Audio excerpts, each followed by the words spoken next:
Top quality और consistent performance के लिए सिर्फ सिल्वर पंप नाम याद रखना। નમસ્કાર, TV9 ગુજરાતીમાં આપનું સ્વાગત છે। હું છું આપની સાથે હિરલ મહેતા। મહત્વના સમાચાર રાજ્યના વાતાવરણને લઈને સામે આવી રહ્યા છે। જે પ્રકારે હવામાન વિભાગ દ્વારા આગાહી કરવામાં આવી હતી અને અંબાલાલ પટેલ દ્વારા પણ આગાહી કરવામાં આવી છે। ગુજરાતના વાતાવરણમાં પલટાના એંધાણ છે।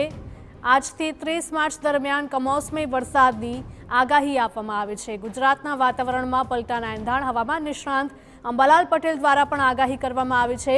ભારે પવન, મેઘગર્જના અને માવઠાની આગાહી છે। રાજ્યના ભિન્ન ભિન્ન ભાગોમાં પવન ફૂંકાશે તેવું અંબાલાલ પટેલે કહ્યું છે। દરિયા કિનારાના વિસ્તારોમાં 40 કિલોમીટર પ્રતિ કલાકની ઝડપે પવન ફૂંકાશે તો દક્ષિણ ગુજરાત, મધ્ય ગુજરાતના હવામાનમાં પલટો આવી શકે। તો બંગાળના ઉપસાગરમાં પણ સિઝનની પ્રથમ સાયક્લોનિક સિસ્ટમ તૈયાર થઈ રહી હોવાનું અંબાલાલ પટેલે જણાવ્યું છે, જે આગળ જતા સામાન્ય વાવાઝોડામાં પરિવર્તિત થવાની શક્યતા સેવાઈ રહી છે, જેને પગલે પણ ગુજરાતના વાતાવરણમાં પલટો જોવા મળી શકે।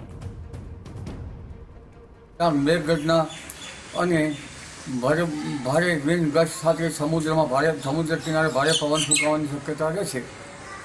જેમાં લગભગ તારીખ 28, 29 અને 30માં ગુજરાતના ભિન્ન ભાગોમાં ભારે વિન્ડ ગસ્ટ પવન ફૂંકાવાની શક્યતા રહે છે।